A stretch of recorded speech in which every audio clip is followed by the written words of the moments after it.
So without further ado, Jeff. Mike, thank you. Good morning. Good morning, everybody. Wow. I don't know if my numbers are accurate here, but I think I'm seeing around 150 participants logged on right now, that's amazing. Thank you, everybody, for logging on. I'm pumped to be here with you guys this morning, whether it's morning for you or nighttime for you or somewhere in between. I'm gonna share my screen here a little bit, get my PowerPoint up, but I'll kind of keep talking here. Hopefully, I don't mess this up for you guys. Um, but it's a pleasure to be here with you guys and to share, as Mike said, to share my research that I just recently did, and some other interesting findings out there. My project, as you can see, the title of it was the effects of a novel quadrupedal movement training program. Again, hopefully you guys are seeing my screen. Karen or Mike, please let me know if it's not working. But like I said, it's a pleasure to be on with you, and I got a lot to go through. Um, and I gotta give a couple of disclaimers first for you guys who are listening. Number one, thank you. I think it's huge that for busy fitness professionals, whether that's the full-time gig or the part-time gig, for you to take time out of a busy day in a world that's a little bit uncertain, right? And to listen to something to further your education and your professional development, it just says a lot about you. Whether you're doing it now or you plan on doing it later, when you watch the recording, it just says a lot about you, and that's awesome. We need more of that in this world of exercise science or fitness or strength and conditioning. So thank you guys so much for that. Um, this is a research presentation. I piloted this a little bit with my students yesterday, and unfortunately, half of them fell asleep. I hope you guys don't, but research can be a little bit dry. As cool as what we studied was, it's still a little bit dry. But what I want to do is I want to kind of help to set the intent as you listen. This is really cool information, as Mike alluded to. This is uh, kind of confirming, kind of catching up to what I think you guys already know as practitioners. We're using science to vet that. I want you to listen with the intent to figure out for your own, world, whatever that is. How can you use this information? That's probably the biggest thing that you can do starting right now as you're listening, is how can you use this information to better your position, to create greater buy-in with potential clients, to just educate clients, to use this to position yourself better, to help more people and to help them better. So um, there you go. Disclaimer number one. Uh, Number two, I think the second thing I want to do is, and I think Mike and Karen might be getting sick of me saying this, but guys, thank you so much. You guys are awesome. I would not be here kind of crossing the finish line without you guys.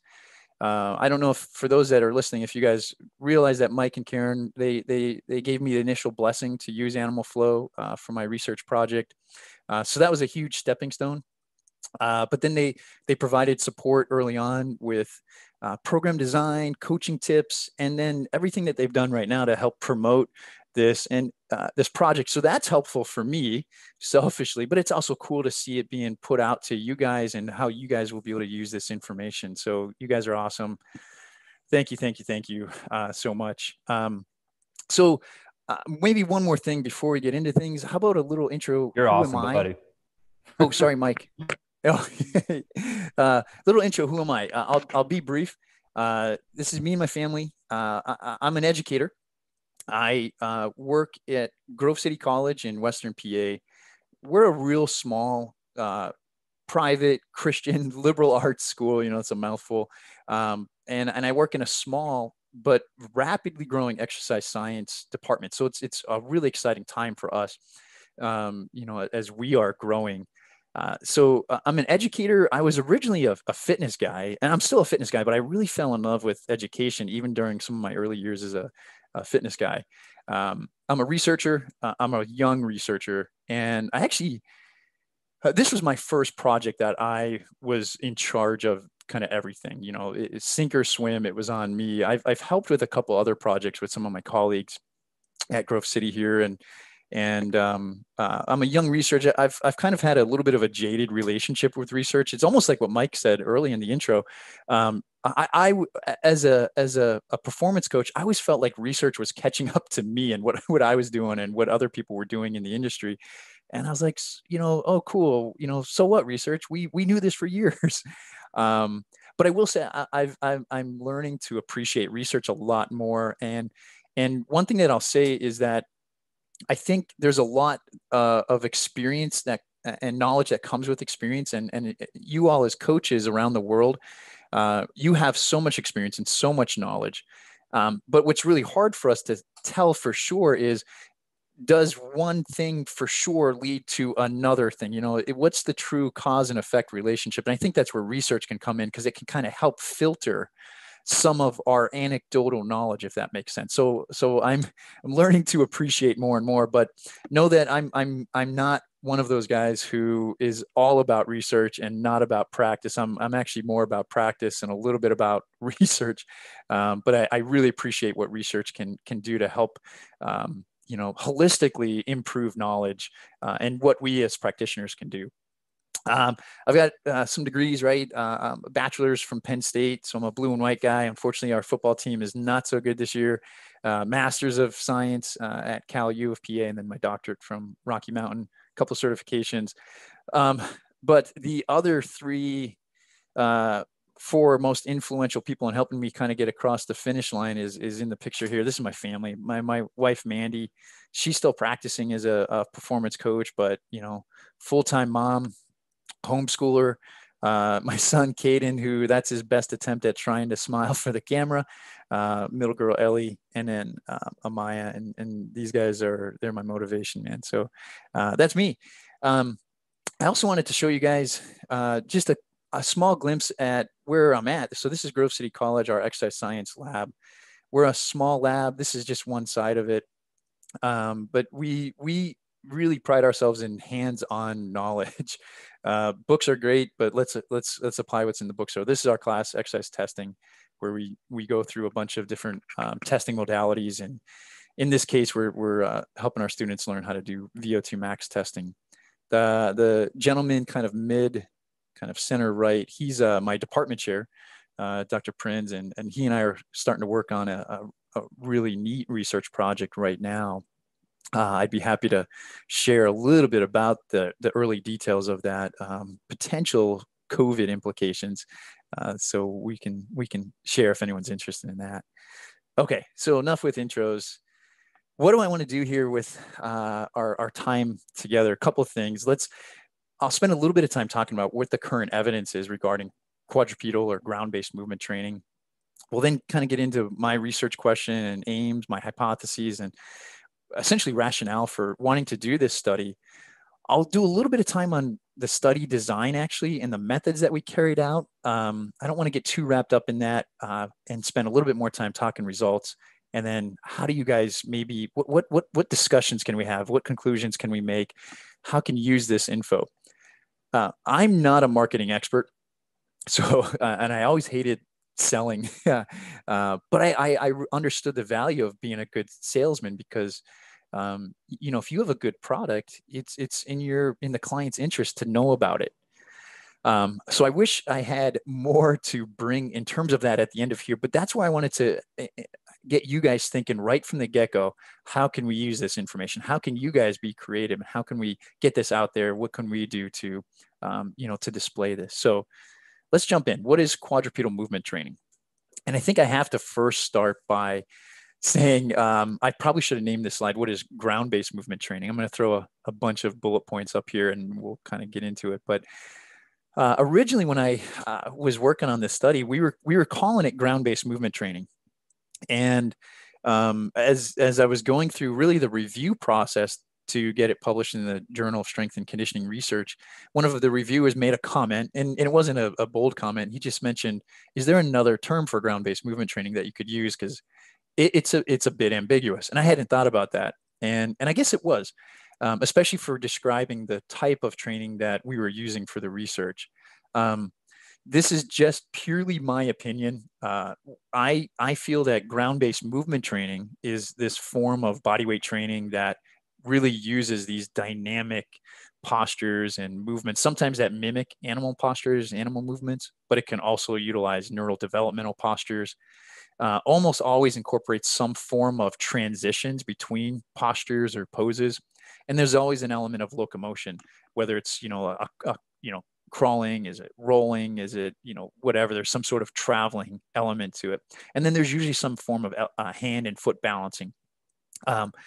So when I see quadrupedal movement training, the clear delineation between quadrupedal movement training and ground-based is that quadrupedal means you have your hands in contact with the ground. Whereas ground-based, sometimes you do, sometimes you don't, right? And I see quadrupedal movement training as really a subset of a broader umbrella called ground-based movement training. Either way, we can look at quadrupedal movement training and ground-based movement training, and we can say that it really is a system, a type of exercise that challenges our range of motion at what we might say that end range stability threshold in most cases. So, that's one of the things that makes ground-based movement training very unique. You guys know this. Again, it probably should have said ground-based movement training systems on our slide here, but there's a lot of commercially available systems out there. Animal Flow being one, Ground Force Method, Gymnastica Natural, Original Strength, MoveNat, Ido Portal, and many others. These are just the ones that I'm most familiar with. So ground-based movement training, I think it's obviously to you guys listening, it's not necessarily a new thing, but in the grand scheme of fitness and health and strength and conditioning, it really is. It's a new I think a new mode or a new push. Even though we've been, especially if you talk to Urin LaCour from MoveNat, we've been doing this stuff for centuries, right? Actually, we've stopped doing it a little bit, and he would argue that that's maybe what's getting us into some of our health issues that we have. But we know there's a lot of systems out there that could be considered ground-based movement training systems, and some that can even be considered, the way I'm defining things, as quadrupedal movement training systems. Who's currently using ground-based or quadrupedal movement training? More than I think we realize.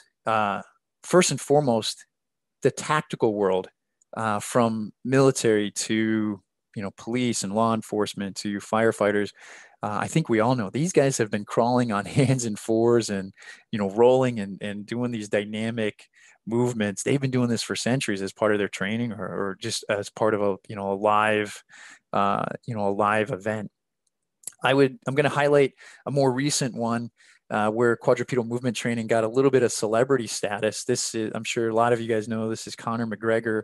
And maybe 3 or 4 years ago now, when he was training, I think for the title fight with Jose Aldo, he paired up and partnered up with Ido Portal. And all you saw on Twitter and social media was Conor doing these weird lizard crawls in ground-based movement training. And it was great because it brought some media attention, a little bit heightened media attention to this style of training. Kind of a funny one.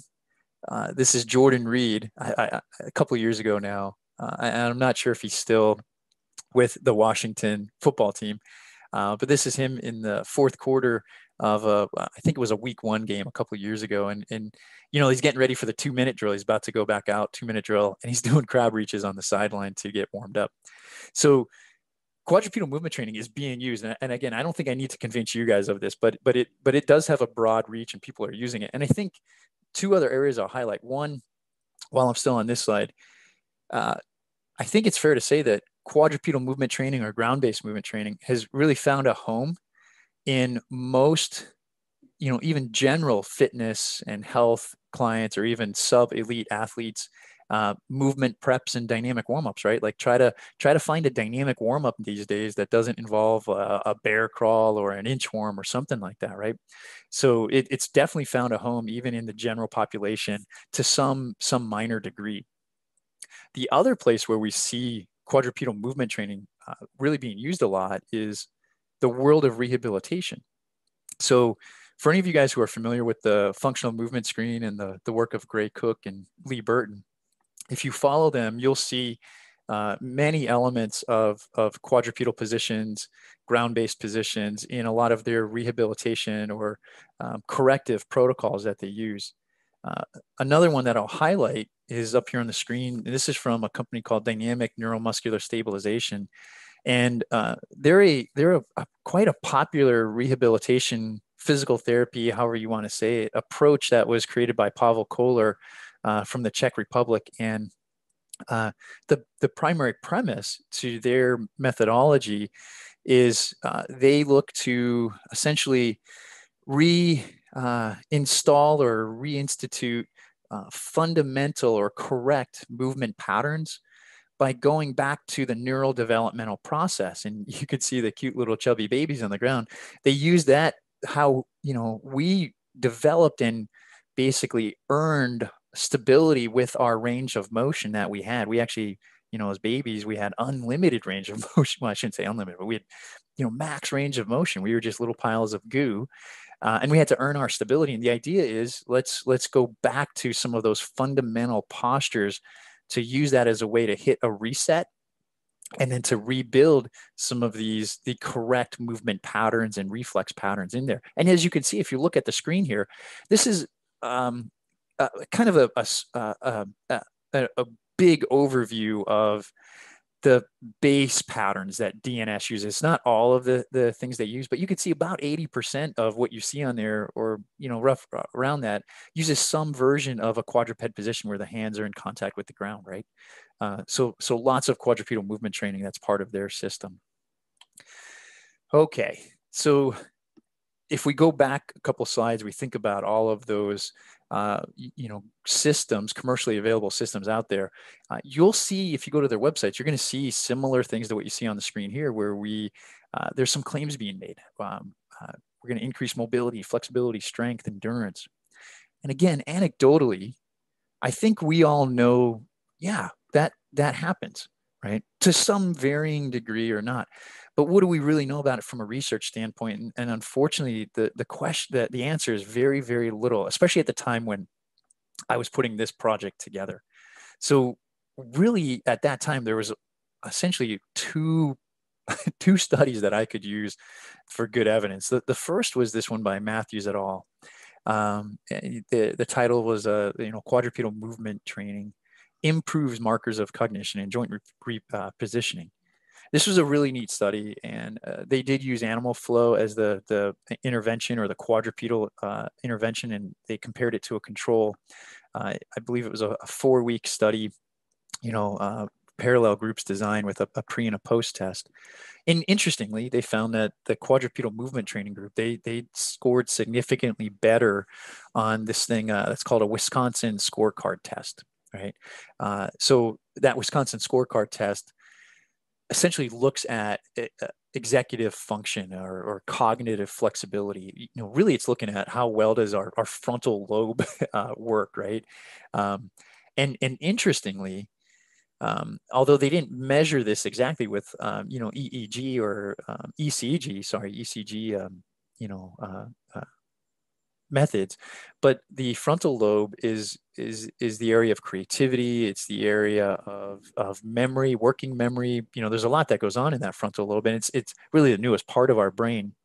But what we have seen, and the authors noted this in their study, is that there's a direct links to novel movement skill training and I guess you could say firing of that frontal lobe, activation of that frontal lobe. And that was one of their the authors discussion points, was potentially the novel quadrupedal movement training just basically lit up that frontal lobe, which had some carryover effect, allowing them to have greater cognitive flexibility, as shown in the Wisconsin scorecard test.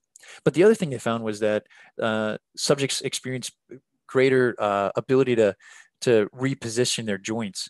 And the conclusion the authors came to was that quadrupedal movement training is a method that can improve not only cognitive flexibility, but proprioception.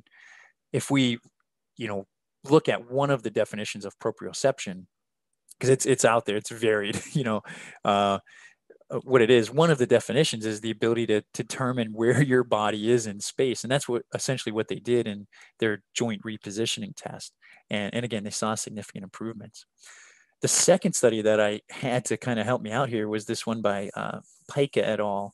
And they were looking at the effects of a static, stationary, and traveling trunk exercise. You guys will put some pictures up on the board. You'll go, oh, I know what these exercises are, right? So the static exercise you can see on the top right there is a kind of a basic quadruped position, 6 points of contact. And then, okay, let's activate beast, right? Knees off the ground, right? And so the second exercise, they called it a stationary exercise. You guys know this. This is one of the levels of the beast activation where we go from a 4 points of contact to 2 points of contact with a contralateral limb lift. And then the third exercise that they used was our traveling beast.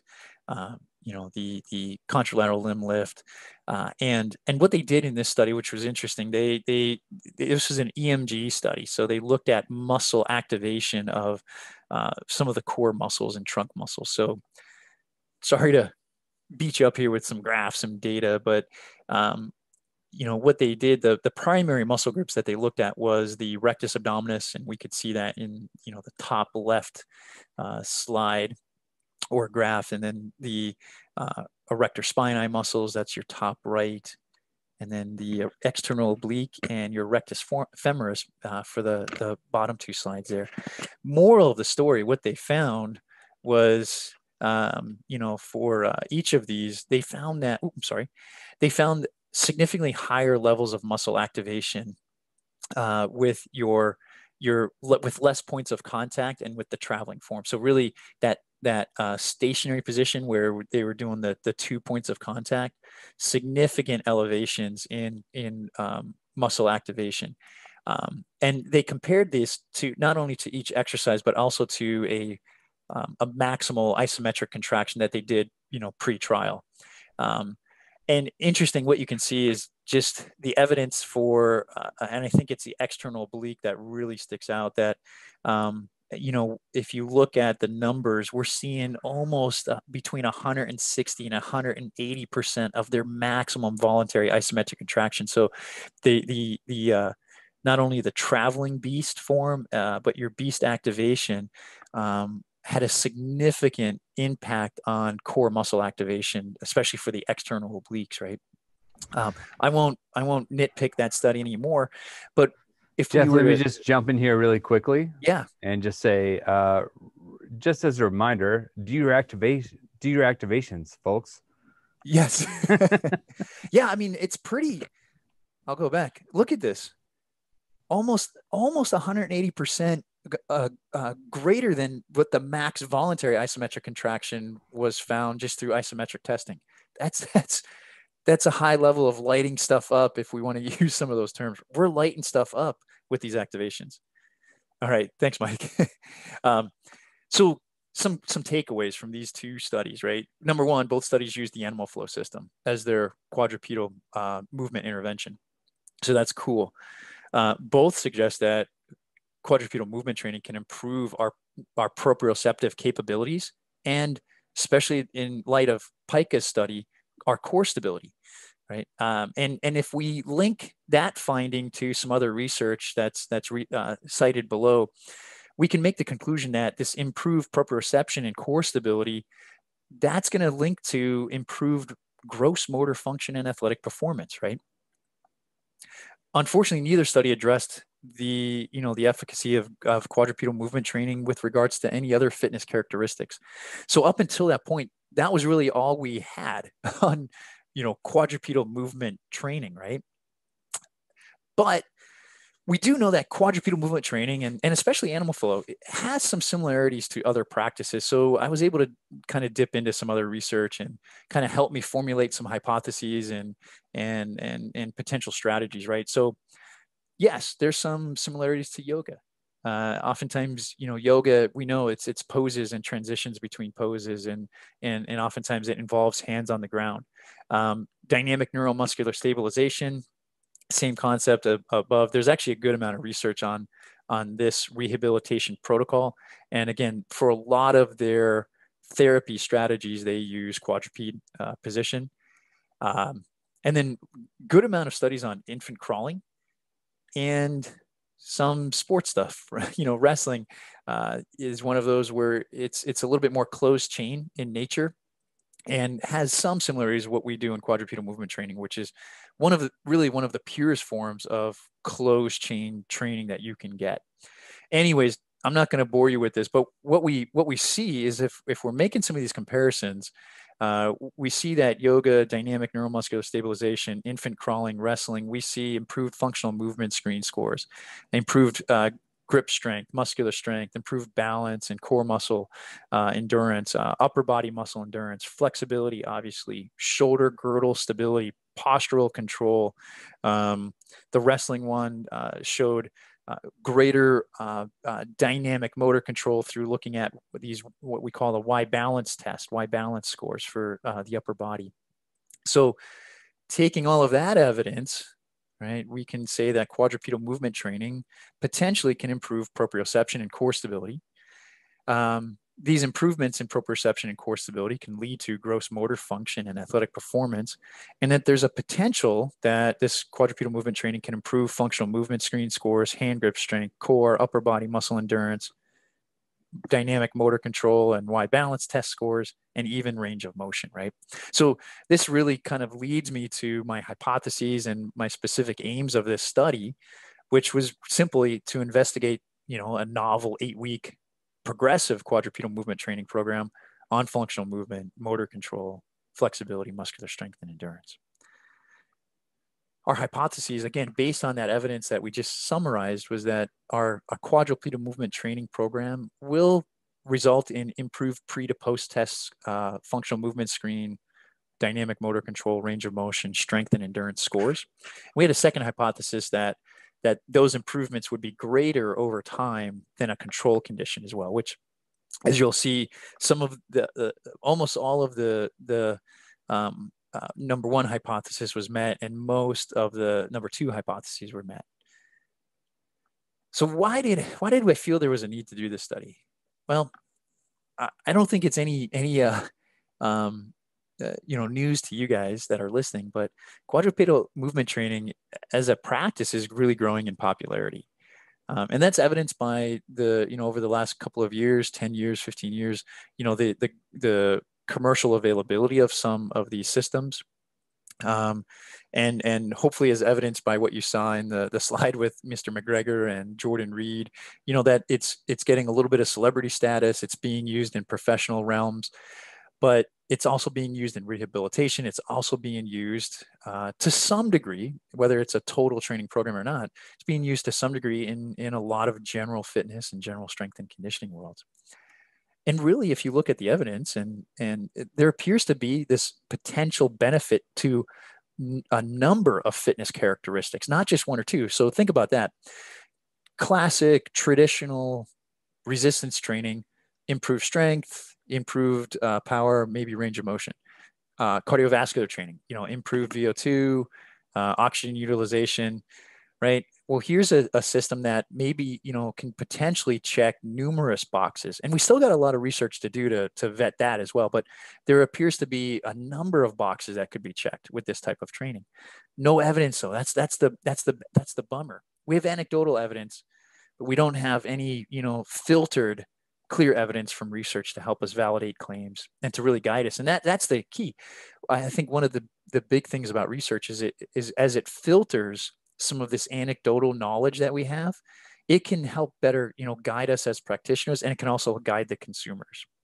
So that's why we wanted to do this. All right, shifting gears. We're going to talk a little bit about the methodology. Again, I'll try to go a little bit quick through this.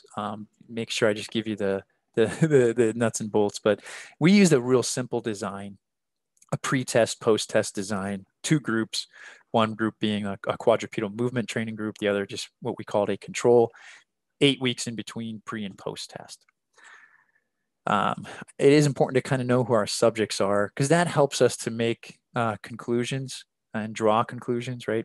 So our subjects were 18 to 35-year-olds, free of injury, physically active, according to the American College of Sports Medicine's physical activity guidelines. We excluded rostered varsity athletes. We excluded anyone with significant experience with advanced or alternative training methods. So anyone who was well versed in yoga, Pilates, maybe CrossFit, powerlifting, Olympic lifting, bodybuilding. We were really I hate this is not the greatest term, but we were really looking for your plain Jane, vanilla, recreationally, physically active, subjects, people who were pretty familiar with mechanized weights and cardio equipment, right? Another exclusion criteria that we felt important was a BMI criteria. For most of these subjects, the quadrupedal movement training was going to be a novel stimulus to them. And I'm sure a lot of you can think back to when you first started practicing this, how your wrists felt that first week or so into it. So we had a BMI cutoff of greater than or equal to 27 to more so just potentially prevent dropout from that early dropout from the wrists being maybe too beat up initially there. And obviously, if anyone was currently smoking or had known disease, using ergogenic aids, or was pregnant, they were excluded. And this is what our study we ended up with. We had about 54 subjects interested. Believe it or not, a lot were interested because they saw the flyer. And I got to be honest that, I was throwing up old pictures of Mike on the flyers to promote around campus. So, a lot of people go, oh, maybe if I do this, I can look like that. And they were interested in, what it looked like. Hey, this is a type of training. But they also, be honest, we were paying them pretty good. So we had subjects who were interested, about 54, 10 were excluded. And then we enrolled 44 into it. We had 23 start in the quadrupedal movement training group. 21 started in the control group.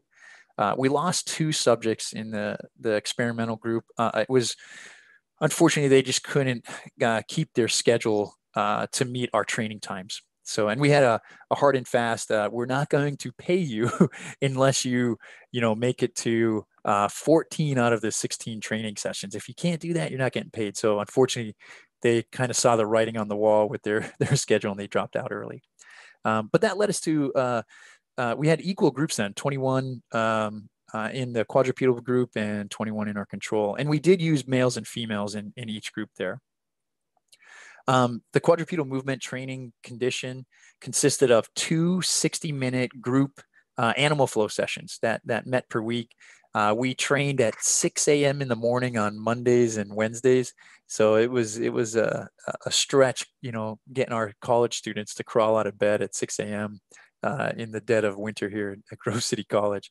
Again, I think it was helpful that we were dangling some cash in front of them to get here.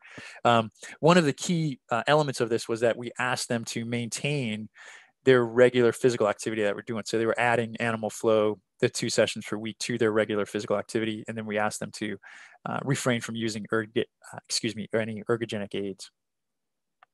This is a sample of what we came up with for our initial training program. So this is just a template that we kind of used and we modified as we went. And we had a kind of an initial plan to have a basic template to start for the first 1 to 4 weeks. And then, depending on how progress was going, we were going to push into another template. And you guys can see, so we basically cherry picked exercises for each of the categories that comprise animal flow systems. So your wrist mobs, your activations, and form stretches, move into traveling forms and switches and transitions. And then we always had, even on the day 1, we always had some sort of flow or game, to end each class with, right? I think that made it interesting, made it fun. Early on, it was low volume training, not a whole lot of time, either under tension. And the idea was to begin that process of skill acquisition.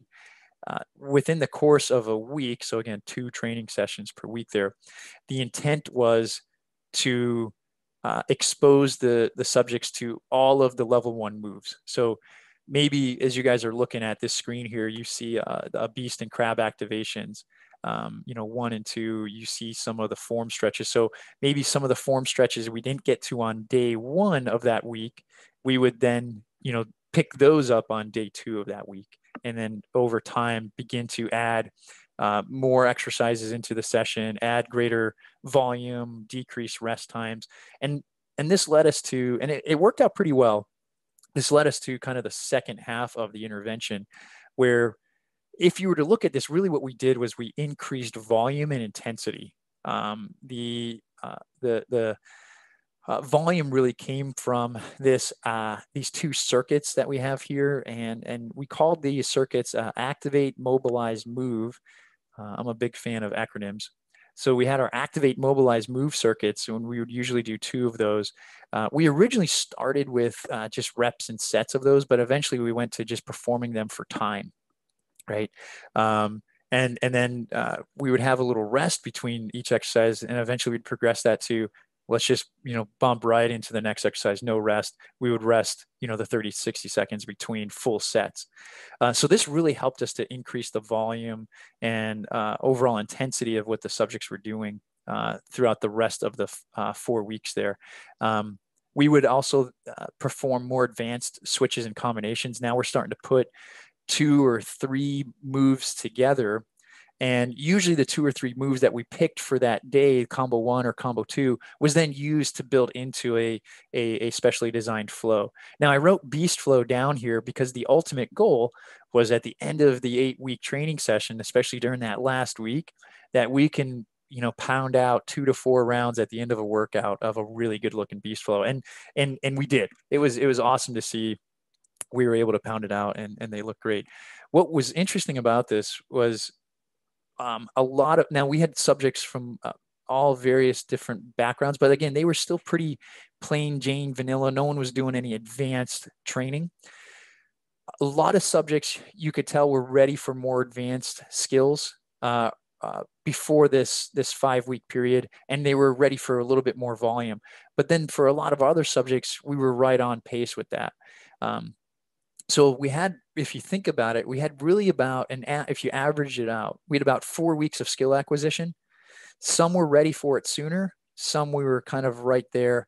Maybe 1 or 2, we were kind of dragging them through the mud a little bit, so to say. But then we really only had about 5 to 8 weeks of what maybe you would consider a training stimulus, where it wasn't so much about skill acquisition. It was now let's put some intensity and volume to the skills that they now have. So think about that, guys, as you consider some of the results and maybe the timing of how things happen here. And again, still a lot of, Mike and I were talking, still a lot of research that can be done even with that. Okay. I'm going to see if I can share my screen with you here, a little video that I have, but this is our class. We actually had good numbers. So bear with me a second, guys. Let me see if I can do this and pull up a little video for you guys. So this was us. Your left leg, side kick, levitate. I believe this was down in the kind of the last couple weeks. We're working on some kind of a 3-move combo that we're just repping together. Reset crab. Left leg, jumping under switch.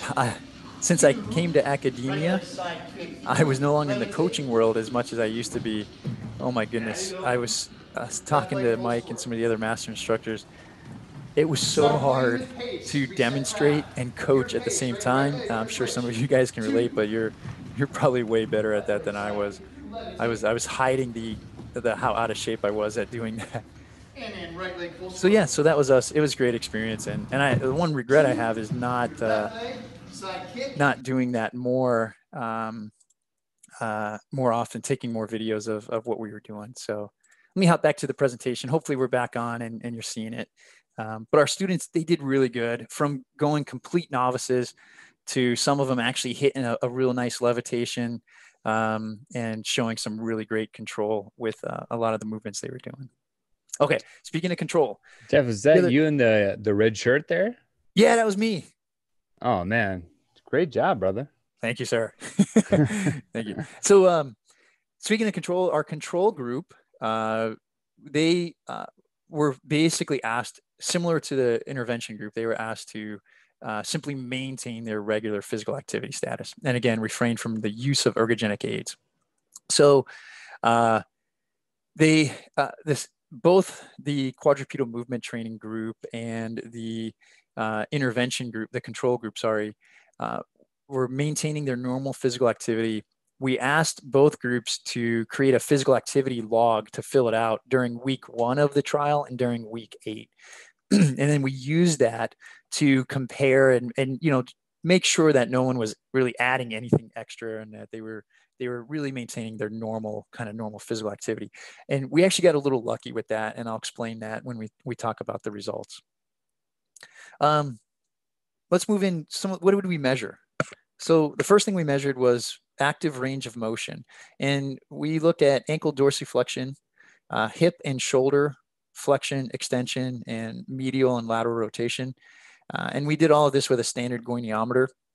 The next thing we measured was functional movement screen scores. So I'm sure a lot of you guys are familiar with this, but what we did was we took and summed and created a composite score, as is normally done. But then we also did a composite score for 3 categories of the movement screen, the what we call the advanced movements, or the big 3.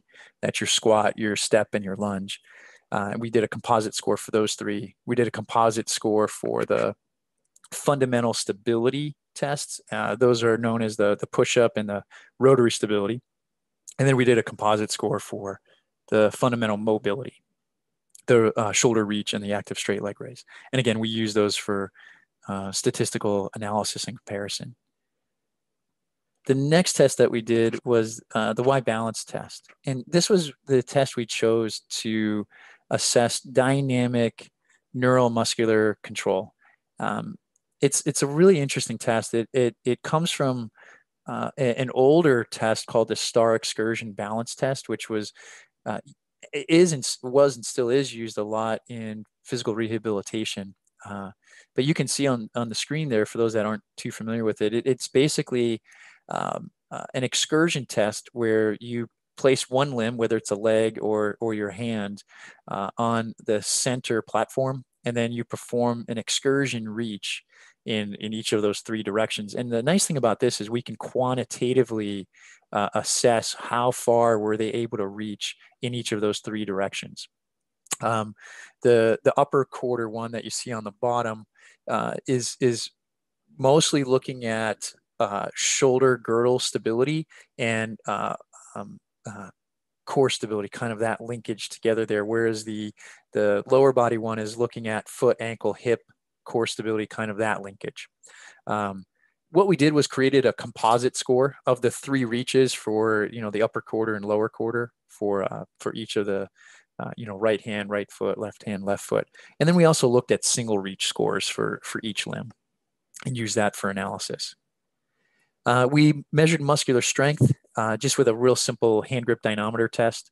And we used exactly that item there in the picture, an analog hand grip dynamometer. And we looked at the best of 3 trials on the right hand and the left hand. And then we chose to assess muscular endurance for the upper body by doing your standard push-up test. Guys worked from their toes, ladies worked from their knees. It was as many push-ups as you can get without resting more than 2 seconds at the top and without your technique going to trash, and still being able to hit at least 90 degrees in the basement. The order of testing was just as we went through. We did range of motion first, functional movement screen second, Y balance upper quarter, then the lower quarter, then our hand grip and our push-up. I won't bore you guys too much with the data analysis, but we used some t-tests for baselines. We used some ANOVAs for other stuff here. But let's now talk results. So I'll share with you some tables. Bear with me all. This is a little bit of a death by numbers, but I'll try to talk you through some of these. This first table highlights our demographic information. So what were the differences between subjects? One thing I'll highlight, if you look to the kind of the far right of this table, you see the p-value. P-value is our level of statistical significance. And anytime we see something greater than 0.05, what that tells us is that, hey, there's probably no difference here. right, between data sets. And that's a nice thing. So you don't see anything less than 0.05 here, which means there was no difference in age, height, mass, body fat, fat mass, fat-free mass between the quadrupedal movement training group and the control group. So that tells us that we had a pretty homogeneous set to compare results against. So good thing. Draw your attention to the bottom here where we look at PA, physical activity, during week 1 and week 8 of the intervention. All right, so we're looking at minutes per week. So this is where we got a little lucky, right? Quadrupedal movement training group, they were doing about 385-ish minutes per week of physical activity. And that included the 2 60-minute sessions of animal flow. Okay, and you could see that from week 1 to week 8, that did not change much. All right, 385 to 388. Little bit of a difference between the control group and the animal flow group in week 1, but statistically speaking, no significant difference, right? So that was a big deal. And it would make sense that, yeah, there should be a little bit less activity that the control group is doing because you're adding stuff to the animal flow group.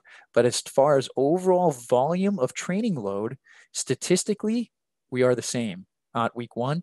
And same thing with week 8, some of our control subjects maybe added a couple of extra minutes of activity to what they were doing. But again, no significant differences between groups. And when we ran the t-tests, I don't have the data here, but we ran t-tests to compare differences within each group. And again, there was no significant differences. So we got lucky, you know, from a volume of training, we actually ended up with a volume equated training scenario. Okay, we didn't plan for that, and there was reasons we didn't do that initially because we thought it might hinder subject compliance, adherence, or even desire to participate if we told everyone else what to do the rest of the days. We thought it might hinder it, so that was a choice we made, but we got lucky because that helps us when we analyze our results. So let me show you guys first here what our range of motion results were. Again, I got a lot of data on here, and I have another table next that will maybe help also speak to what really happened. But what you can see is the pre-test to post-test changes for the quadrupedal movement training group and the control group.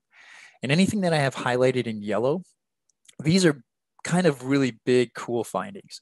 This means that basically the animal flow group not only improved significantly from pre-test to post-test, but that change was also significantly greater than that was seen in the control group. Right? Anything you see highlighted in green means that there was a significant pre to post-test change, but that there wasn't necessarily a significant difference between the either condition, either the control group or the quadrupedal movement training group. Hopefully you guys can kind of orient yourselves here to the left side of the screen. We're looking at, you know, everything from right hip extension, left hip extension, shoulder extension, you name it, kind of all the way down the spectrum there. I do want to highlight one area where we kind of learned in hindsight, we were using probably the wrong test for this when we were measuring right shoulder flexion. So everybody at home, listen, go ahead and raise your right arm way over your head. If you did it, that's shoulder flexion. Well, the way we did this was we had our subjects lay down on their back on kind of a training table, and you know they used gravity and raised their arm, kind of let it fall overhead as far as they could. Not only initially, but even definitely after our training intervention, we were just finding that subjects could probably go farther, but they were limited because their arm was running into the training table. So in hindsight, we would measure this one differently. We would actually have our subject either in a standing position or a seated position and just have them elevate up, have their back supported, and measure how far they can go there. So we didn't really see anything interesting there, but I think we would have if we had a different measuring methodology. Let me show you this. This is in degrees of motion. This is the amount of change that happened from pre-test to post-test. All right, so let this sink in. If we look at right hip extension, we saw almost a 4.5 degree change for the better, positive in right hip extension with animal flow training. Left hip extension, we saw again a 4.5 degree change. Shoulder extension, 4 degrees on the right, 7 degrees on the left. Believe it or not, that's huge. Sorry, and I said hip flexion for the first one, hip extension, sorry. Which actually, if you think about hip extension, a 4.5 degree change is a huge, huge change in hip extension, purely hip extension, right? Hip extension without lumbar extension. So really isolating it. From a hip flexion standpoint, we saw almost 7 to a 10 degree change with hip flexion. And that should make sense, right? Think loaded beast, think beast reach, think about all of these things that we do in animal flow and oh yeah, that's a lot of hip flexion. and we're seeing that change. When we look at right shoulder external or lateral rotation, the LR, and the left shoulder, we see some really nice changes pre to post test. Same thing with hip internal rotation, hip external rotation, huge changes there as well. 5 to almost 6.5 degree changes in range of motion with hip external rotation.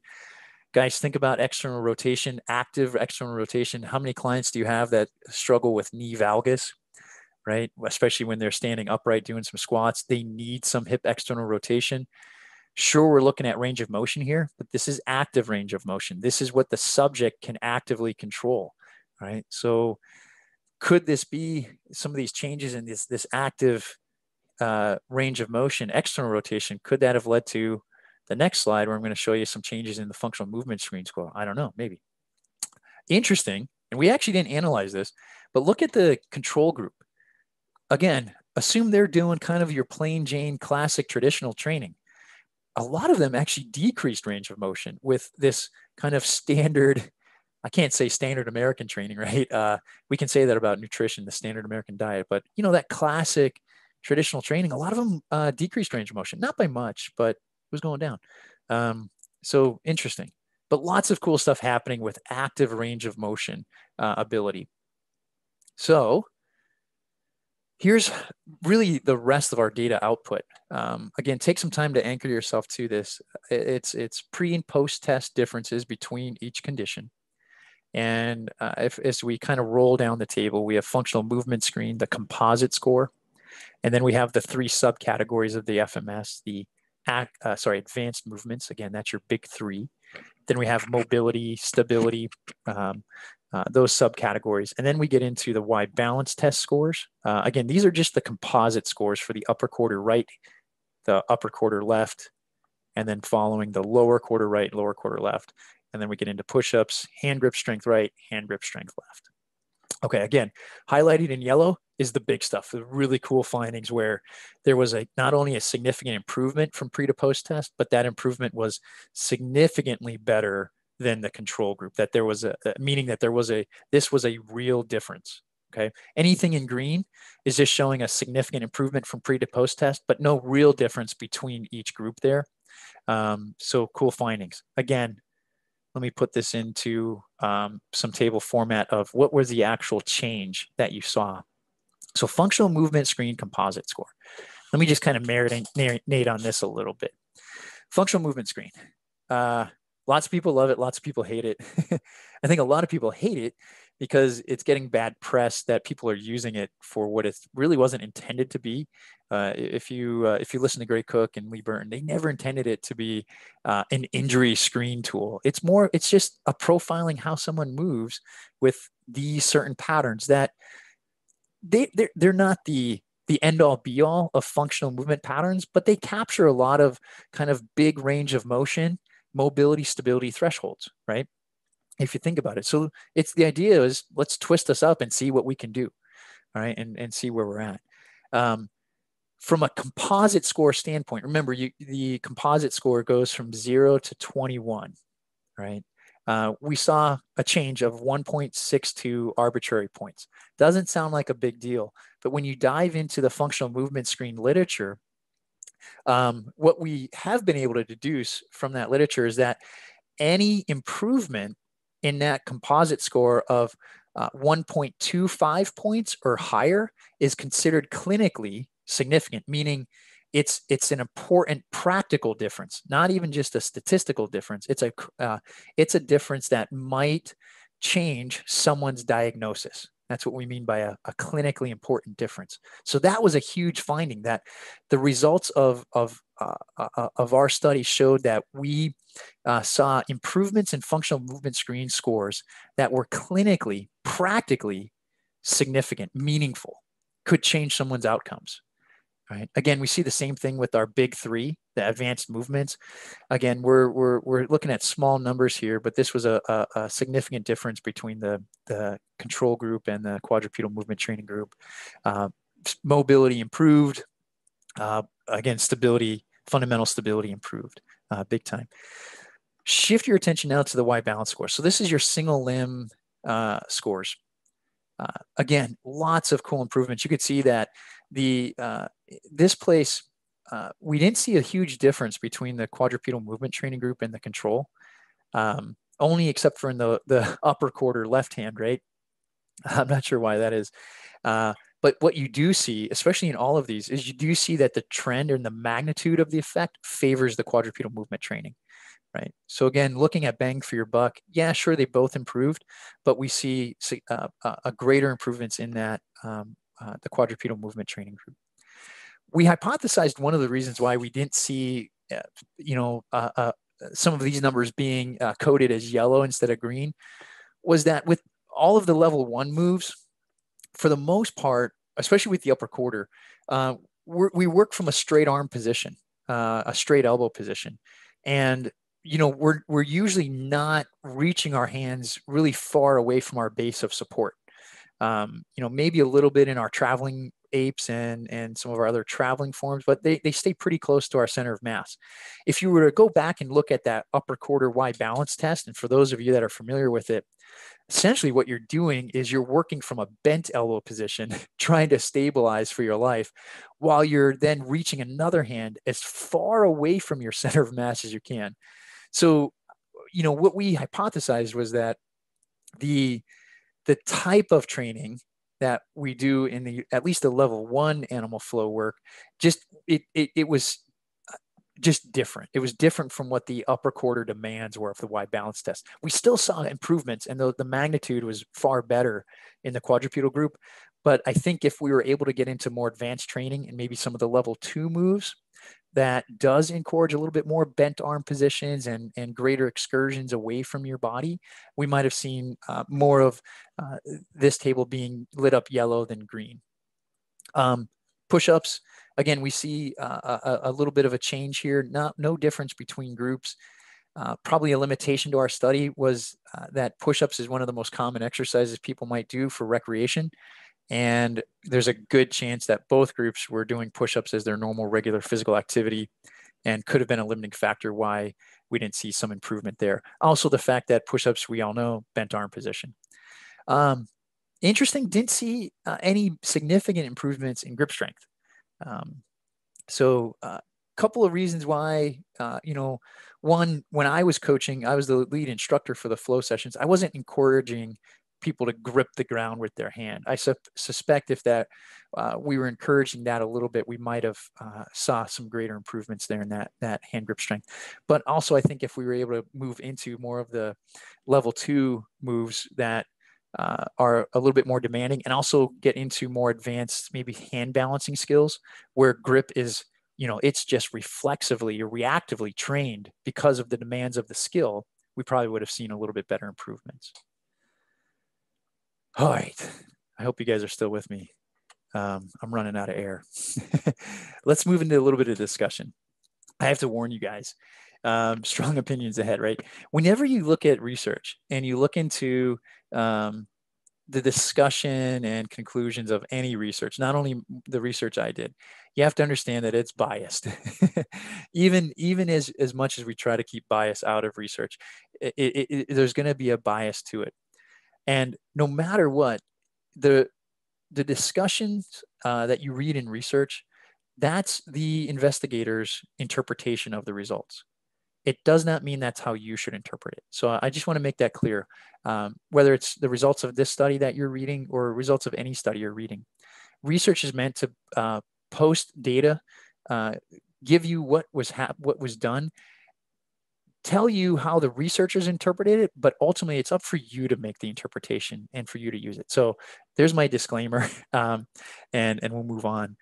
Some of our key findings.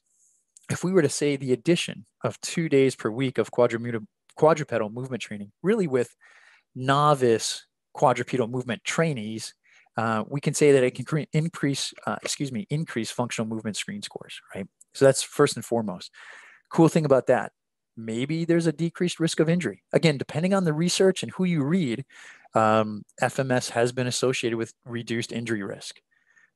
Just keep in mind that as many studies show that, there's just as many that show there is no reduction in injury risk. But I think intuitively, we know that if we can twist someone up and they can handle it, they can move and show greater stability at closer to end range. I don't know, anecdotally to me, that means I have a little bit more of a robust athlete, okay? Whether the research supports that or not, right?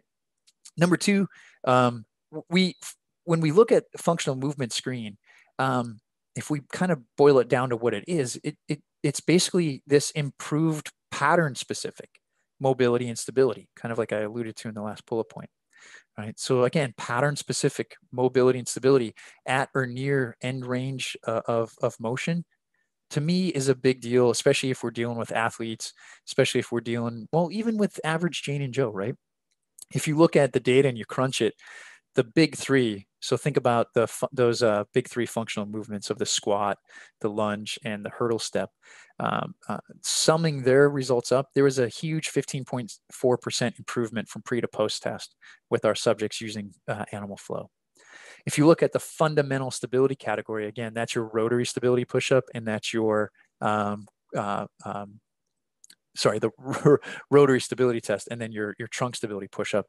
We actually saw a 17.5% improvement from pre to post test in those two exercises. And again, linking that concept of greater core stability, or, in the case of the functional movement screen, is it really core stability, or is it kind of whole body integrated stability? I'm going to lean more towards the latter.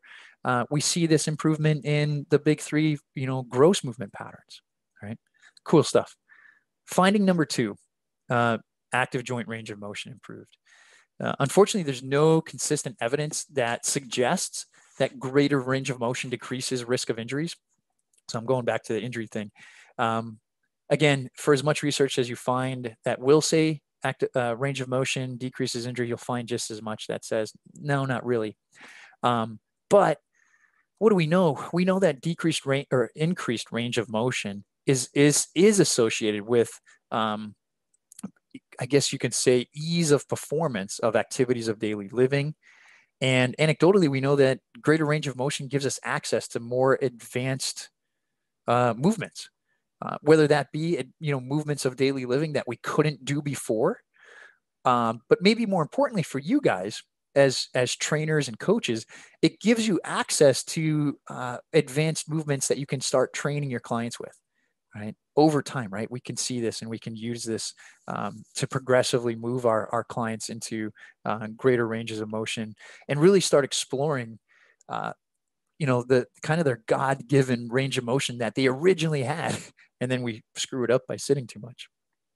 Number two finding, single leg balance, single leg and shoulder dynamic motor control can be improved with quadrupedal movement training. We know that asymmetries in the Y balance test itself, if we look at all the research, there is a clear association where if you have a significant asymmetry from your left side to your right side, whether it's in the upper quarter or the lower quarter, that is associated with a greater risk of injury. Now, interestingly, we didn't really see any improvements in asymmetries between, our subjects, between conditions. In fact, what we saw was if there was an asymmetry between like a left leg and a right leg, we saw the left leg get better and the right leg get better kind of at the same rate. So we never really saw the gap close. That could be, again, due to the fact that this was a novel skill for many of our subjects. And again, had they had the opportunity to continue training, maybe to move into some more advanced movements, maybe we would have seen that gap close. But again, that might be another good future research project that we can get into. So we didn't see that gap close. But we still saw improvements overall in the ability to control yourself, right? If we can use a Dr. Spina from functional anatomy seminars and functional anatomy systems, the ability to control yourself better on a single limb, we saw improvements greatly in there. And again, guys, I want you to think through that idea. How many of your clients, depending on the sport or life they live in, do they need greater single leg dynamic motor control or shoulder girdle stability, right? Okay, number 4. Nothing too fancy to say about this, but we saw improved upper body muscular endurance. No differences between groups, but may be due to us not controlling for the push-up thing that they might have been doing day to day, but we still saw significant improvements pre to post test with our quadrupedal movement training. And we saw that favored, the magnitude of that was better than the control group. So that's our key findings. Movement pattern, we can see greater movement pattern mobility and stability, greater neuromuscular control, greater flexibility or active range of motion, greater upper body muscular endurance. Question for you is, how many of you guys have clients, someone who needs those benefits or would, for lack of a better phrase, benefit from those benefits, and they want to do it by doing something fun and learning something new, right? And that's animal flow. That's quadrupedal movement training. So I think that's the end. I have some references. Thank you guys for hanging in there for almost an hour and 10 minutes. I'm going to stop sharing and pull up my screen here. And Jeff, can you hear me? I can hear you. Cool. So we have some questions. Okay, great. I'm going to pull up our Q&A. Okay, I can see Olga Metzner is asking, what's the reason for such big differences between right and left sides in shoulder extension and other measurements? Isn't animal flow quite symmetrical in its load? Cool question. So I'll do my best to answer that. Again, a lot of this is coming in new, right? And we can just speculate. So first and foremost, what I would say, Olga, and for those that like that question, most of us are coming in with imbalances to begin with. So especially for that population that we were looking at who was not doing any advanced training methods to begin with, you're going to see a lot of dominance on one limb or one hand already. So bear in mind that they're already coming in with some big right-left differences in either the Y balance test or their range of motion scores. So I agree with you. When we originally were thinking of this design, we were originally suspecting there to be a decrease in that gap between left-right asymmetries. We didn't see that. We believe the reason we didn't see that was because this was novel for all of our subjects. So we had again, at least a 4-week period where we're learning to walk, basically, right? And we didn't have enough time to close that gap. Because Olga, you're right. There's usually symmetrical or attention, I guess you can say. There's symmetrical attention that's given to this type of training. But I just don't think we had enough time from, as far as a true stimulus standpoint, to get there. A lot of our clients were still, kind of in that baby toddler phase at 4 weeks. So then if you think we just had 4 weeks of a true stimulus to get there, that's not a whole lot of time. If we had extended another 4 weeks after that initial 4 weeks, would we have seen that gap close? I think yes, but that's where we would need to go with further research.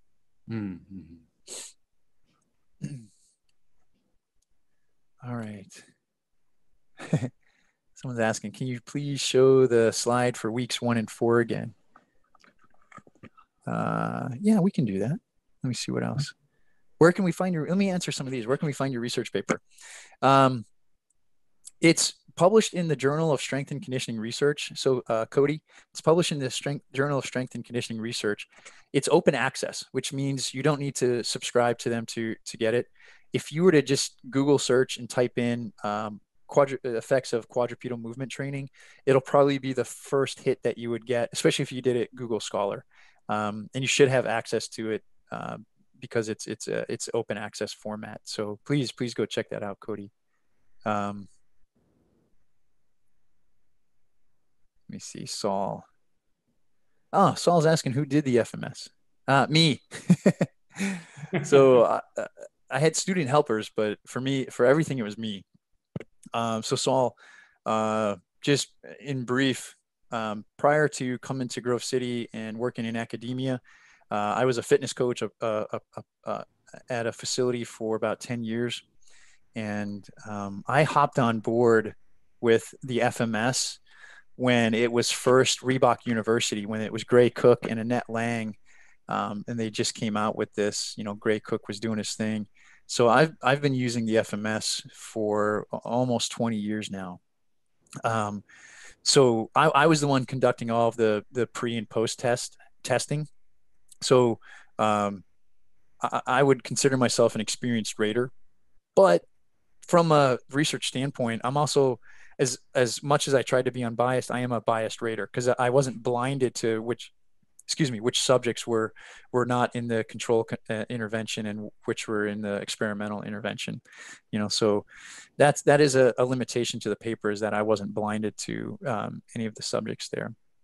And to answer the question even further, Saul, so I conducted all of the testing, and I also conducted all of the training sessions for everybody.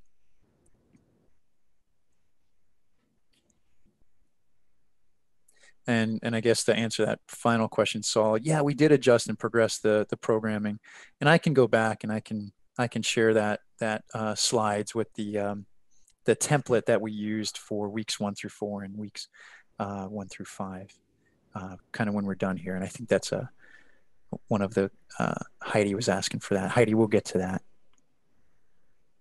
Heidi, let me read your question here. I work with a huge diversity of body shapes and sizes, from your typical fit vanilla folks to individuals who have a lot of more volume and less athleticism.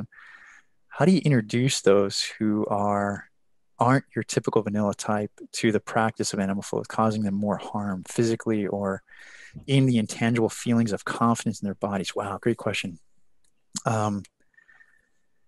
Great question. I wish I had a really good answer for you with that one, Heidi. I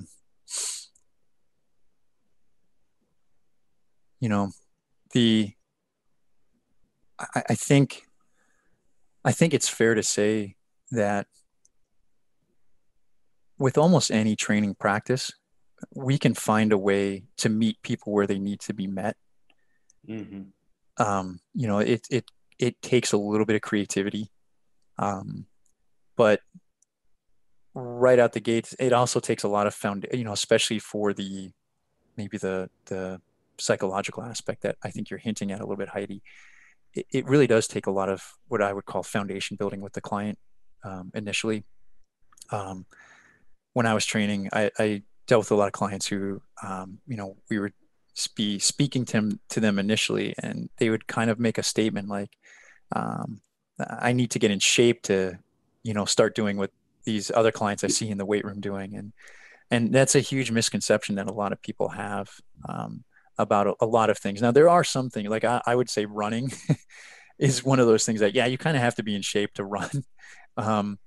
But for almost anything else, there's a regression and there's a starting point. And I think a lot of people don't understand that they see the videos, they see the people in the weight room, they see the people looking the way they do, and they want to be there, but they don't think that there was just as many people who looked like them and were them who also started there. They had a starting point.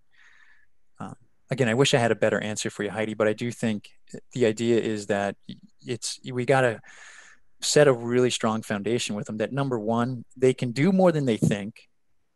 And that this program, and really anything, with the right creativity, can be molded to meet them where they need to be met. And they can progress and get to doing some great things. But ultimately, what they see and, all of those people started somewhere too, right? And I think that foundation is huge for them. One of the things, again, sorry to belabor this point, one of the things that we used to do was we would try to introduce new clients to, current members, and especially current members that we knew that had a similar story. And we would try to, make it a point to introduce them to that client, and they can then kind of pass their story on and help to, provide that confidence that, oh yeah, so you're kind of just like me. Cool.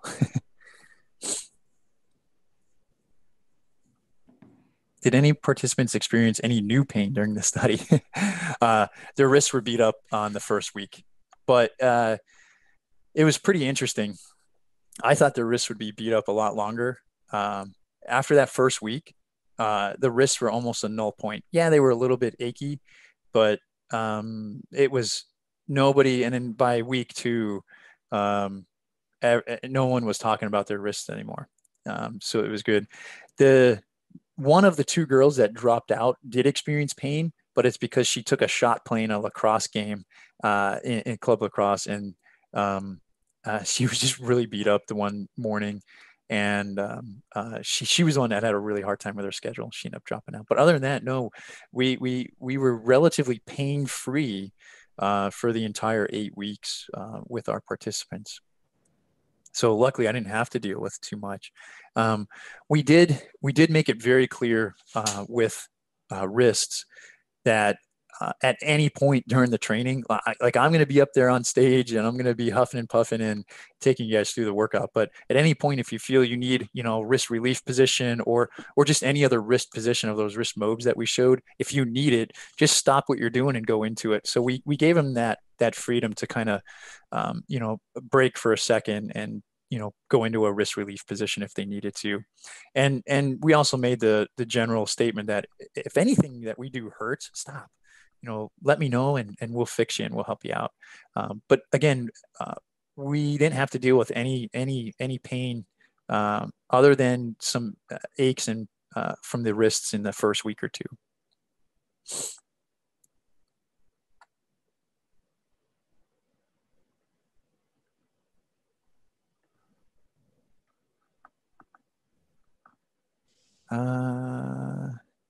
How did you make research on one detail of the quadrupedal movement of animal flow? Vera, not sure I completely understand that. I'll maybe come back to that question.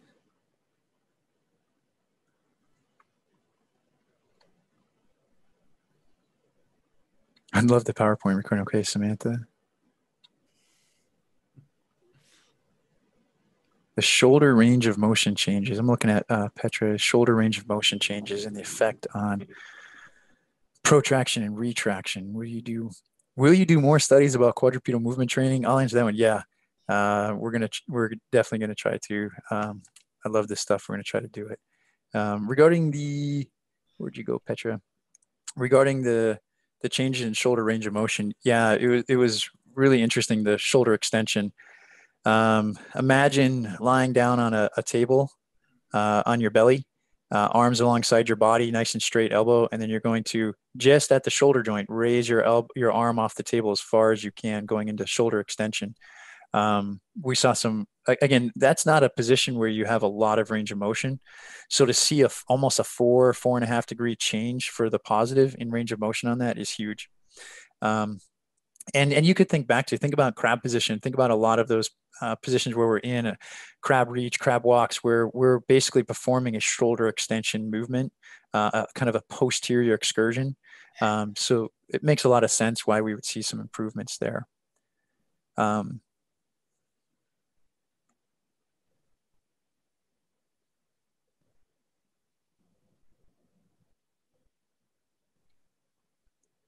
Info data. Oh, good question, Alejandro. I think that's another research question. The question is for people who exercise about an hour a day, how much time within this hour would be effective to obtain these results? That's another research study. One that we're interested in is like, what is the minimal effective dose, right? Would it have to be every day? Would it have to be, only 3 times a week, but for X amount of time? So yeah, minimal effective dosing is is another approach from a study design that definitely needs to be looked at. So don't have the answer to that right now, Alejandro, but hopefully in future studies we can toss that one around.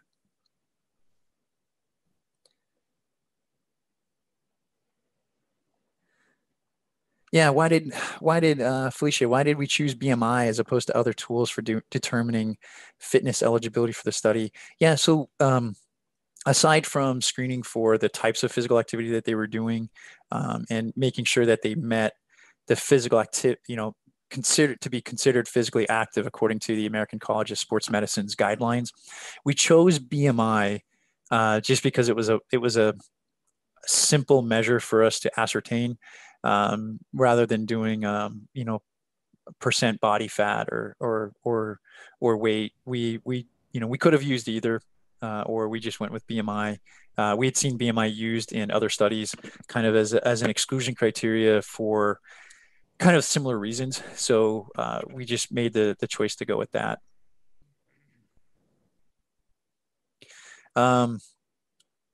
Did you consider the effect of group training with an instructor versus individual practice?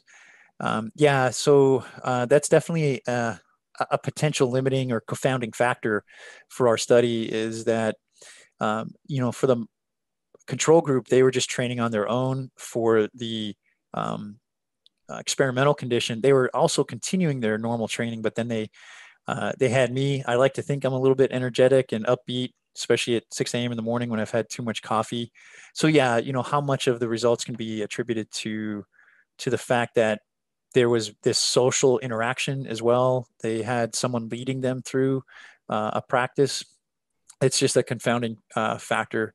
But in reality, that's the reality of a lot of group training scenarios, right? From a practical standpoint, it made sense to structure it that way. We had thought about, basically just doing, videos where there's a video playing and the students would follow along with the video. And then myself or some of my other instructor team, we would just walk around and try to fix technique and help out.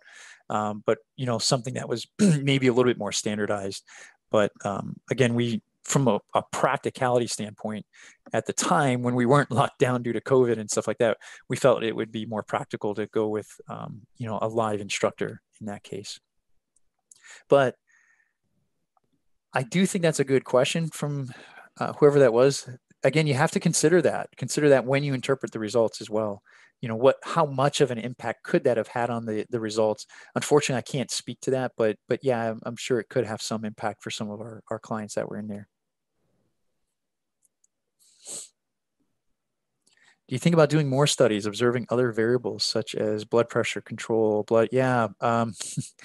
Yeah, I actually just put in a proposal. We'll see where it goes, to get some funding for it, to look at the metabolic cost of animal flow, quadrupedal movement training, but specifically looking at animal flow. So the idea would be we're going to strap portable metabolic carts on our subjects and put them through maybe a standardized session, and then compare it to other forms of training, maybe just straight up cardiovascular training at a certain exercise intensity. But we could use the Met cart to not only quantify what's going on during a session, but then we can also use that data to compare it to, kind of a standard, maybe aerobic or cardiovascular fitness program. So that's the one I just put in a proposal for, and we'll see where that goes.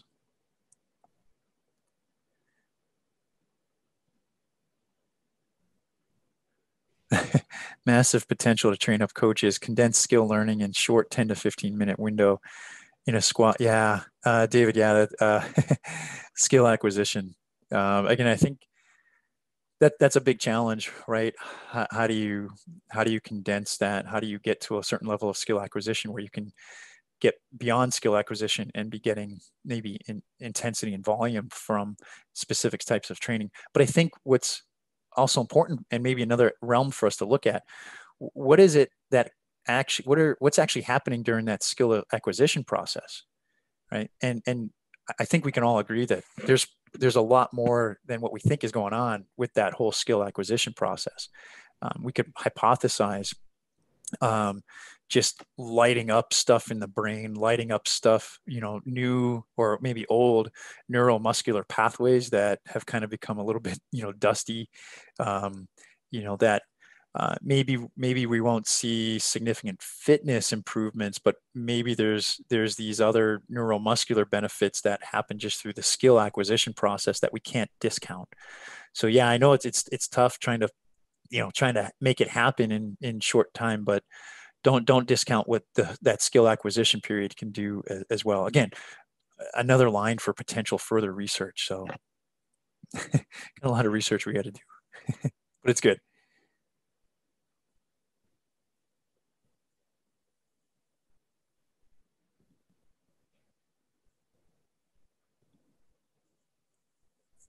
My belief is that quadruped movement break barriers, even with the same session from start to end. Peter, I think I know what you're saying. It sounds like you might be alluding to the fact that would we, I think you might, and forgive me if I'm getting this wrong, but are you asking that if we really extended the training longer than 8 weeks, we move beyond skill acquisition period to volume and intensity and maybe higher level advanced skill acquisition, what would happen? I think you're right too. I'm biased. I'm biased. I do think we would see not only similar findings with FMS, advanced movement, range of motion stuff, but I do think we'd see significantly greater improvements in muscular strength, muscular endurance, specifically hand grip strength, and that we would definitely see significantly greater improvements in that kind of that single limb dynamic motor control with a lot of that stuff. So yeah, I think definitely breaking barriers for sure if we extend it out beyond 8 weeks.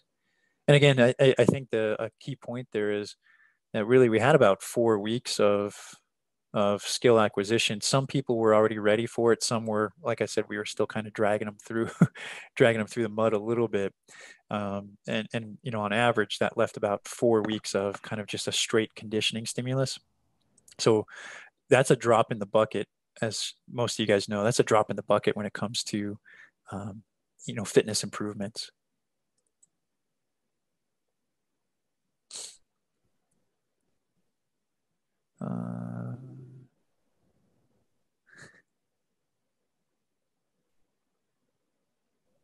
Your movement and beard in the same class was nice. Thanks. I'm trying to get the beard back. I went anti-COVID and shaved it. Now it's time to bring it back because it's no shave November.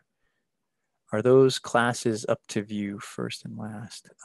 No, I can put the, like I said, I'll be able to, I'll put it up here in a second once we get through some questions.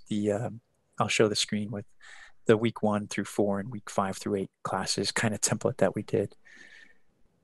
Thanks for the beard update though. My wife is wanting it back, which I'm sweetly surprised by that. No, Varun, I'm sorry if I'm pronouncing your name wrong, but no, there was no change. The assumption was that there was no changes in their diet. So that was another condition that we asked our subjects to adhere to, is that, hey, keep eating the way you're eating, which we would suspect was typical standard American diet.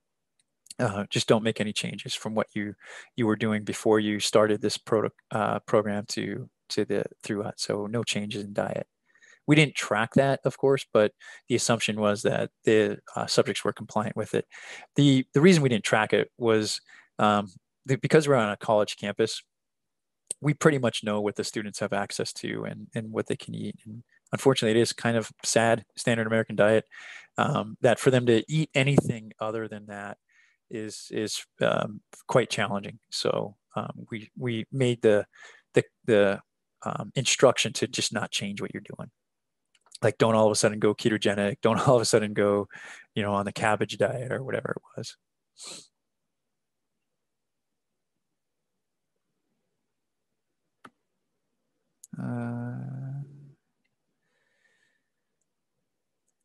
Post injuries, no. Again, we screened for that right at the beginning. We had doesn't mean clients didn't have previous pre-existing injuries, but at the time that they entered the study, Samantha, they were free of any limitations, any physical limitations when they entered the study. So no, not that they weren't injured before, but at the moment they were pain-free and free of injuries. Yeah, is quadrupedal movement training strenuous for heart patients or people who are heavy? Don't know. And I think that would be an interesting study as well. You know, if we were to maybe focus this type of training maybe on a certain population. I was just talking to Mike earlier when we were doing some pilot testing last year, because I wanted to do the metabolic study last year and COVID kind of beat that up. But pilot testing for that, what we found some interesting things with heart rate actually, where for the same level of stress or effort, let's just say maybe, you know, rating of perceived exertion, we found lower heart rate values in the quadruped position. Again, this is just anecdotal kind of data with a couple of people that we were piloting this on, not you know, big data.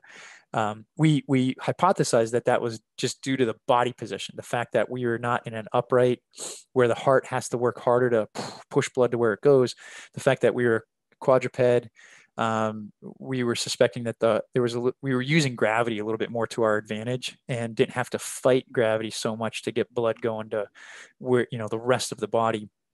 And that's why we saw a little bit of a lower heart rate response. However, what we saw was when we stood up from the quadruped position, that the heart rate jacked back up to kind of what we expected it to be for the same level of effort. But again, Samantha, that would be an interesting, you know, an interesting study to do, is to look at a specific population. I think populations that would be really cool to look at, you know, the overweight, obese. Again, from my experience as a trainer and a coach ages ago, my experience is you can modify and you can tailor anything to meet people where they need to be met. And I think there's a sweet science to that.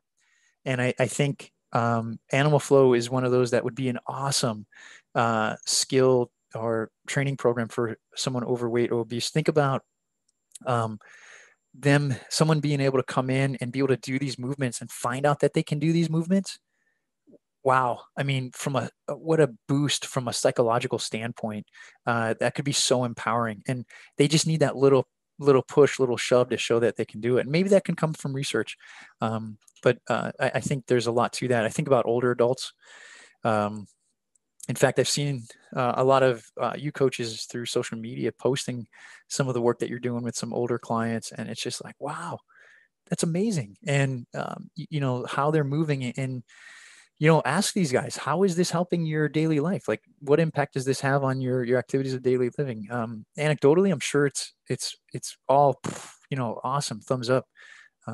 So kids, you know, again, sad but true. You look at kids these days, and you know, they don't have, you know, what some of us older coaches on here have, the 40 plus and then some.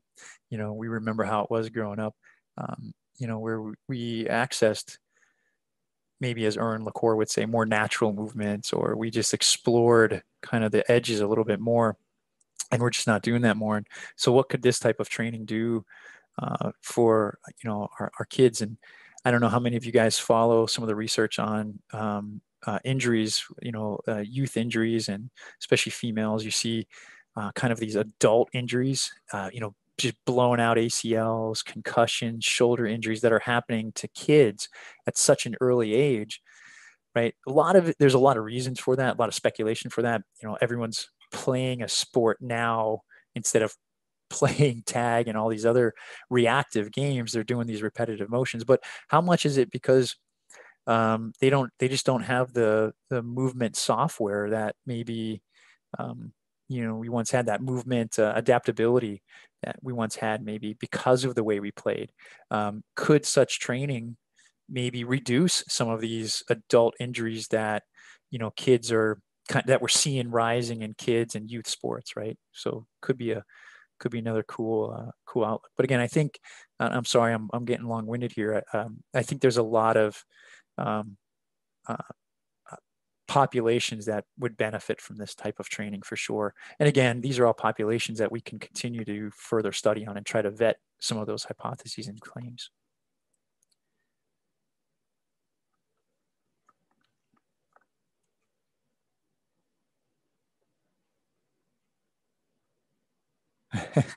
Edson, that's awesome, man. Right? Torn meniscus, hurting a ton, and then had surgery, but you're doing some animal flow and no pain, man. Awesome. Orthopedist asked what I did. Show him my study. Tell him that's what you did.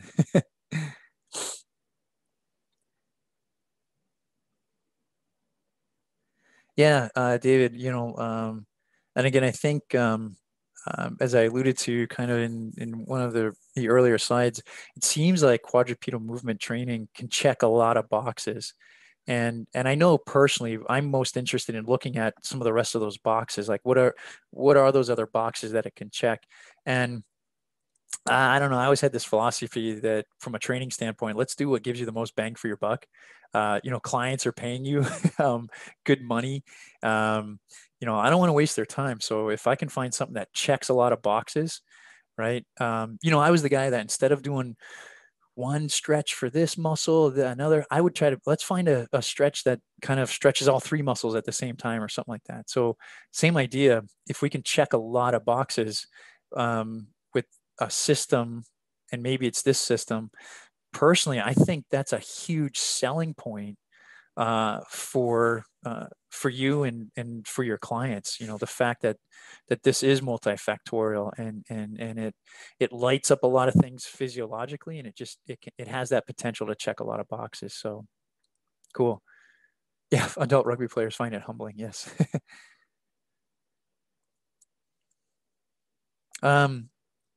If my students score 0 in FMS, could she learn animal flow? Yes, absolutely.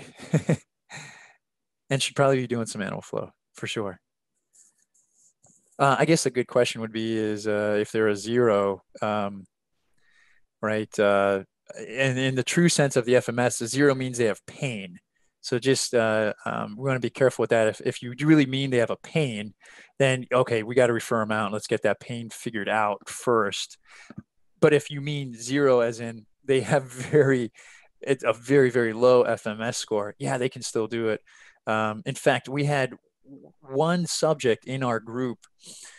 I'll be honest, after I did my pre-test with her and I looked at her FMS score and I looked at all of her other scores, I was like, please God, don't let her get randomly assigned to the quadrupedal movement condition, because she, and I say this very lovingly, she was a motor moron, right? She fell over doing a lot of the FMS tests. The Y balance test, she could barely stand on one leg, even with kind of that kickstand support. And she was 8 weeks. She was a champion, and going from motor moron to being able to hit a high hip elevated, position. And yeah, she didn't look the prettiest doing some of these things, but she made it happen and she fought her way through it.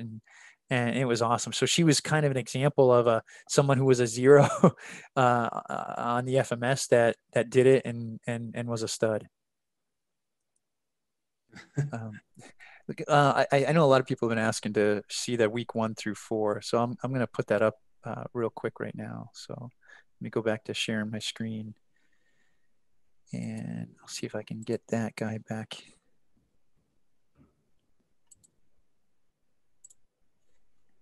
So for you guys that were interested, oops, sorry. I'll get to it. I know there was a couple of you asking about the week 1 through 4 progression. So this is our, week 1 through 4 kind of skill acquisition time.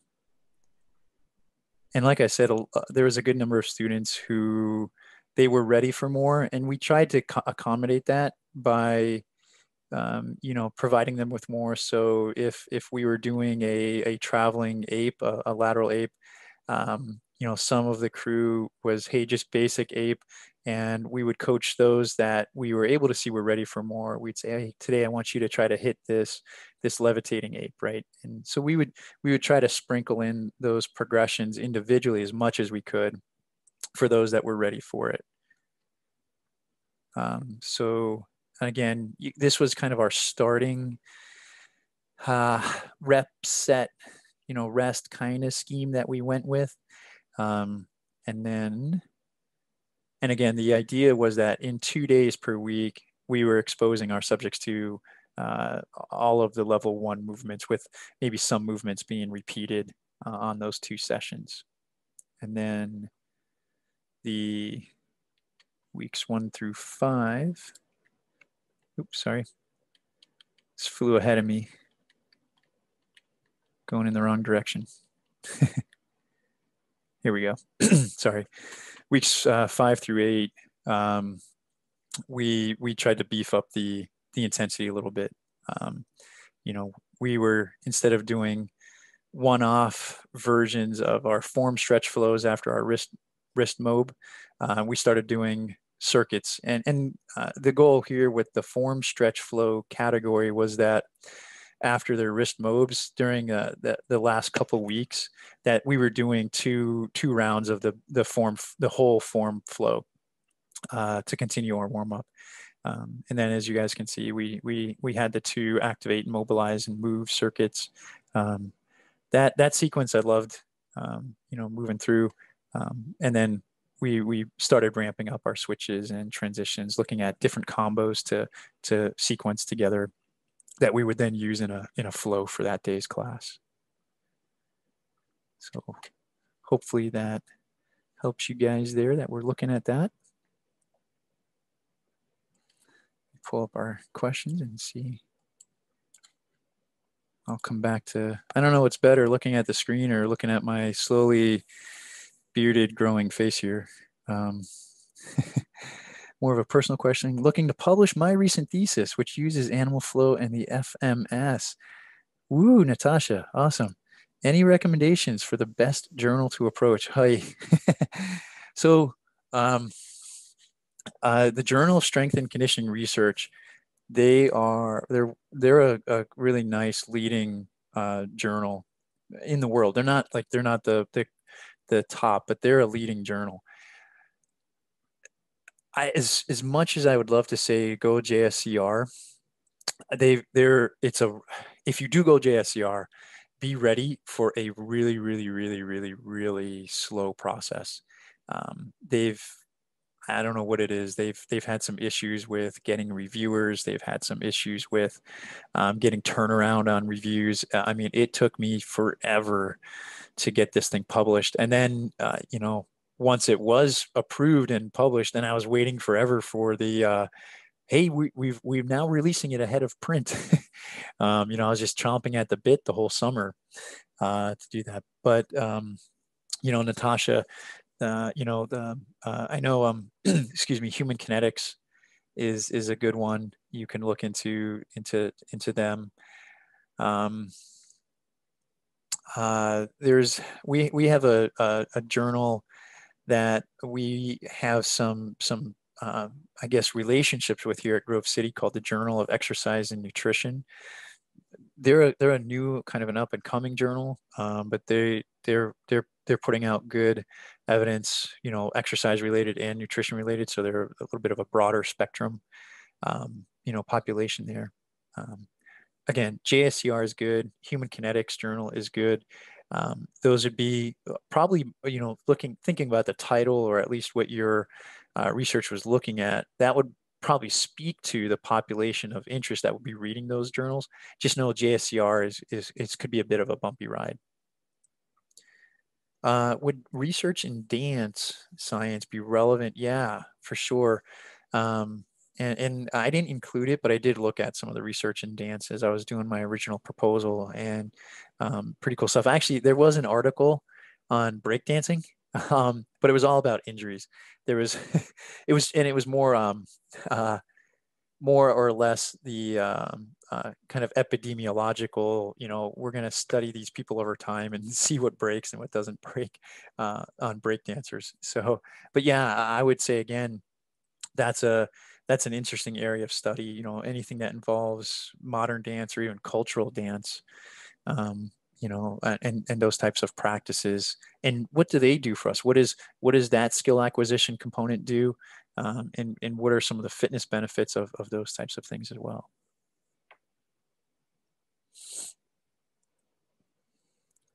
And I think we looked at evidences of brain and quadrupedal movement training. I'm not sure with ICTUS is Francesco. Francesco, sorry if I said that wrong. Maybe you can help me with that acronym as far as diagnosis goes. But again, I believe most of the what we're seeing with brain activation, and any type of quadrupedal movement training is usually more in the neuromuscular world, where they're looking at some sort of spinal cord lesions, and they're looking at either bipedal gait or quadrupedal gait, mostly in animal subjects, sometimes in human subjects. From an ethics standpoint, it's not always a nice thing to do from an IRB standpoint to say you're going to sever someone's spinal cord and then see how training works. So usually they're looking at animal studies, or they're, you know, trying to recruit those subjects who have had some sort of spinal cord lesion. A little bit tougher to find subjects, right? And that'll be willing to do research. But yeah, a good amount of evidence out there that really, whether it's quadrupedal movement training or anything novel, tends to fire up the brain and light up the brain. The quadrupedal movement is interesting. So Francesco, check out a guy, last name is Volek. Let me just think about that. Is it Volek or, I'll have to get back to it. I think it's Volek, but he does a lot of neat work on that, and looking at really how quadrupedal movement training is an interesting, it's supported by these what we call kind of paraspinal or bulbospinal pathways, where say there's a lesion in the spinal cord, you can still create quadrupedal movement. Or let's say you have use of your hands, because of those lumbopelvo paraspinal networks. Stimulating the hands actually has some neuromuscular stimulation to the feet that have, you have no control over at the moment. So cool stuff. A lot of their research is looking at, paralysis and stuff. So that's a whole other can of worms there.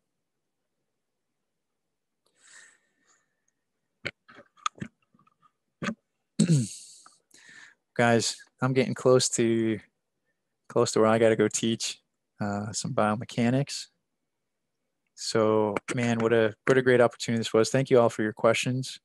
I'm sorry if I didn't get to everybody, and hopefully I did my best to answer some of them for you all. And again, I hope that you guys can take this information and use some of this research and think about how can you apply it in your world.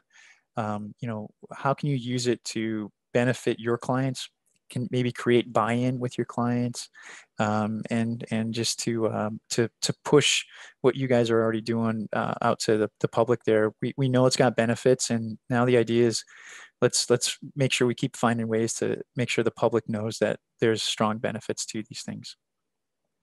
Hey, I think Mike got knocked off, but Jeff, thank you so much. Yeah, thank you, Karen. You guys are awesome. This was fantastic.